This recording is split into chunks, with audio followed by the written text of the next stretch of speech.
Everyone, welcome back to my channel. आज हम लोग कंटिन्यू करेंगे हमारा change in profit sharing ratio chapter को। और आज के लेक्चर में हम लोग अकाउंटिंग ट्रीटमेंट ऑफ गुडविल पढ़ेंगे। पीछे हमने वैल्यूएशन ऑफ गुडविल कर ली थी, तीनों मेथड्स हम डिस्कस कर चुके हैं। तो अगर आपने वो नहीं देखा so please go and check that also. और आज हम करेंगे accounting treatment of that goodwill. अब ये ट्रीटमेंट ऑफ गुडविल क्या होता है? एक्चुअली हमारी कंपनी में गुडविल बनाई जाती है, राइट? गुडविल क्या होती है? Goodwill is the reputation that you have, you in the sense that the firm has made through consistent efforts, जो बहुत सालों से वो अपने हार्ड वर्क की वजह से एक गुडविल बनाता है, ठीक है? एंड नो कंपनी और firm wants to destroy that goodwill. अब क्या होता है, उस गुडविल की वैल्यूएशन करी जाती है, वो हमने कर लिया पीछे। अब उसकी ट्रीटमेंट क्या होती है इन case of the partners change their profit sharing ratio, कि अगर उनका ओल्ड रेशियो कुछ था और अब न्यू रेशियो उनका कुछ और हो गया because of any of the reasons, due to any of the change in the agreement, तो क्या होता है, जो हमारी एग्जिस्टिंग गुडविल है कंपनी की, उसको हमें ट्रीट करना पड़ता है। कैसे करते हैं ना, let's read this first of all and then I explain you through an example. और उसके बाद एक क्वेश्चन भी करेंगे तो हमें समझ में आ जाएगा कि what do we mean by accounting treatment of goodwill. Let's read it first of all. The gaining partner must compensate the sacrificing partner by paying the proportionate amount of goodwill. अब यहाँ पे गेनिंग पार्टनर और sacrificing partner का role है कि gaining partner must compensate the sacrificing partner. Now what happens is कि previously मेरा old ratio partners का कुछ और था और न्यू रेशियो का कुछ और होता है। ऑब्वियसली बात है, वही change in profit sharing ratio का मतलब है। तो अब एक पार्टनर गेन करेगा और दूसरा पार्टनर सैक्रिफाइस करेगा। तो इस केस में क्या होता है, जो गेनिंग पार्टनर है वो कंपनसेट करता है गुडविल की अमाउंट को टू द सैक्रिफाइसिंग पार्टनर। इसी ट्रीटमेंट को हम अकाउंटिंग ट्रीटमेंट ऑफ गुडविल कहते हैं। अभी अगर थोड़ा बहुत समझ में आया तो इस एग्जाम्पल के थ्रू पूरा समझ में आएगा।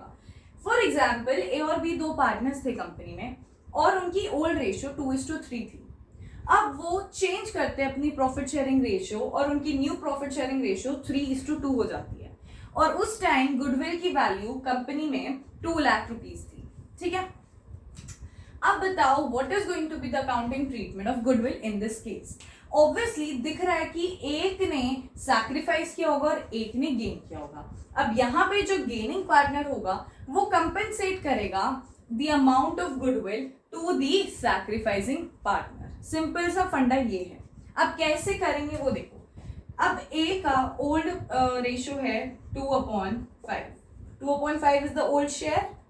बी का ओल्ड शेयर है 3/5। ए का न्यू शेयर हो जाता है 3/5 और बी का न्यू शेयर हो जाता है 2/5। तो बहुत अच्छे से दिख रहा है कि A is gaining by 1/5 share and B is sacrificing by 1/5 share. समझ में आ रहा है कि गेन कौन कर रहा है? A is the gainer and B is the sacrificer. So A gainer हो गया और बी क्या हो गया? सैक्रिफाइसर हो गया। Okay, now the one who is gaining will actually compensate the sacrificing partner by paying the proportionate amount of goodwill. कितना उसने गेन किया? A ने कितना गेन किया? 1/5 और B ने कितना लूज किया? 1/5. So 1/5 of goodwill, that is 2 lakh. 1/5 of 2 lakh is, it is 40,000. तो 40,000 A B को देगा, which is the amount of goodwill, proportionate amount of goodwill, right?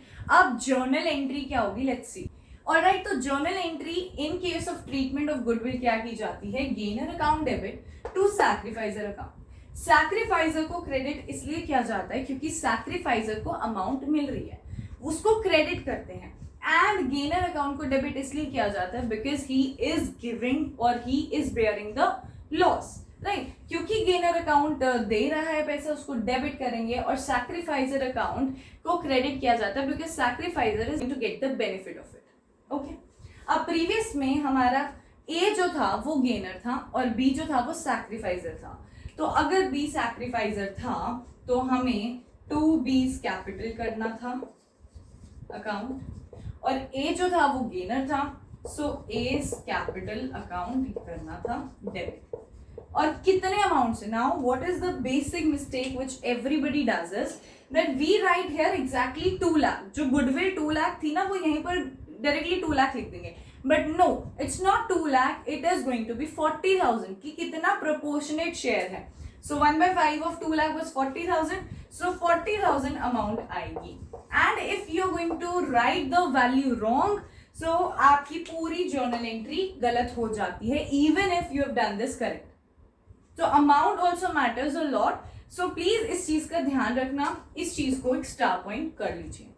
तो आपके सामने क्वेश्चन है, इस क्वेश्चन को रीड कीजिए and also take the screenshot of this question. अपनी तरफ से इस क्वेश्चन को सॉल्व करने की कोशिश कीजिए और यहां पे फिर सॉल्यूशन जरूर देखिए। Now let's start with the solution. Let's read the question. A, B, C are partners sharing profits and losses in the ratio 5:4:1. So A, B, C तीन पार्टनर्स हैं जिनका ओल्ड रेशियो 5:4:1 है। Okay, it was decided with effect from 1st April 2016 the profit sharing ratio will be 9:6:5. This is their old ratio. New ratio जो है वो 9:6:5 है। ठीक है। Goodwill is to be valued at 2 years purchase of average of 3 years profits. The profits are given as follows. So as the necessary journal entry for the treatment of goodwill. इस तरीके से question है। अब यहाँ पे goodwill की value हमें सामने से नहीं दी हुई है। We have to find the value of goodwill first of all. But just see, आपके पास सिर्फ एक मेथड ही लग सकता है, which is the average profit method. How? Because यहाँ पे और कुछ नहीं दिया हुआ, फिर सिर्फ एवरेज प्रॉफिट मेथड यूज कर सकते हो यहाँ पे, क्योंकि सुपर प्रॉफिट मेथड के लिए कोई नॉर्मल रेट वगैरह कुछ नहीं मेंशन है। So directly first step should be to calculate the value of goodwill of the firm. So goodwill कैसे निकालते हैं? एवरेज प्रॉफिट मेथड के through, sum of all the profits. So 48,000 plus 42,000 plus 60,000, 0, 0, 0, 0,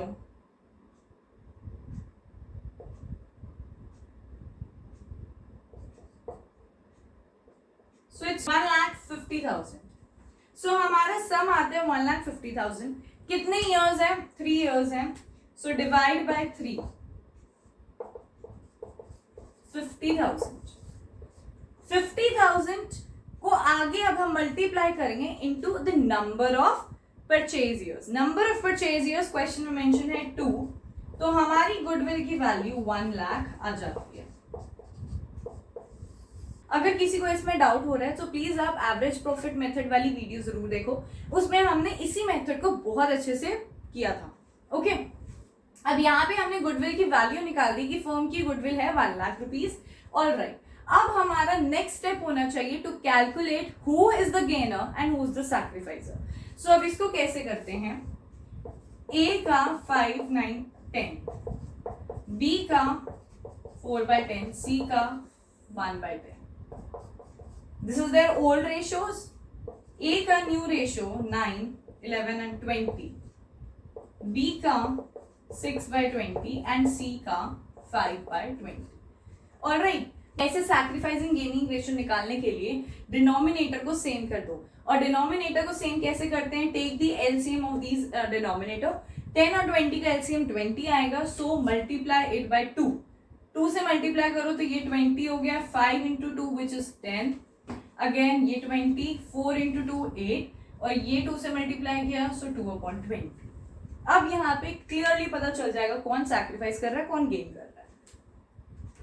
So A here has sacrificed by 1/20 of the share, sacrifice. B का देखो, B has sacrificed by 2/20 of the share, sacrifice.